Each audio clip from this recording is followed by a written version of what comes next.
कृष्णाजी प्रभाकर खाडीलकर म्हणजेच नाट्याचार्य खाडीलकर यांचा 27 ऑगस्ट हा जन्मदिवस. केसरीचं संपादक पद ते स्वतःचा नवा काळ हे दैनिक त्यांनी सुरू केलं. संगीत स्वयंवर, संगीत मानापमान, कीचकवध यासारखी 15 नाटकं त्यांनी लिहिली आणि इतर बाकीचे लेख असंख्य लिहिले. त्यांच्या कीचकवध या नाटकामध्ये आपल्यावर टीका आहे अशा समजातून ब्रिटिश सरकारनं या नाटकावरती बंदी घातली.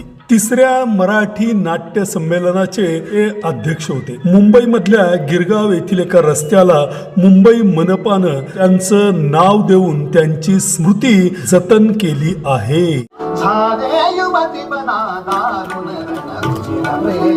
कृष्णाजी प्रभाकर खाडीलकर म्हणजेच नाट्याचार्य खाडीलकर यांचा 27 ऑगस्ट हा जन्मदिवस. केसरीचं संपादक पद ते स्वतःचा नवा काळ हे दैनिक त्यांनी सुरू केलं. संगीत स्वयंवर, संगीत मानापमान, कीचकवध यासारखी 15 नाटकं त्यांनी लिहिली आणि इतर बाकीचे लेख असंख्य लिहिले. त्यांच्या कीचकवध या नाटकामध्ये आपल्यावर टीका आहे अशा समजातून ब्रिटिश सरकारनं या नाटकावरती बंदी घातली. तिसऱ्या मराठी नाट्य संमेलनाचे ते अध्यक्ष होते. मुंबईमधल्या गिरगाव येथील एका रस्त्याला मुंबई मनपानं त्यांचं नाव देऊन त्यांची स्मृती जतन केली आहे.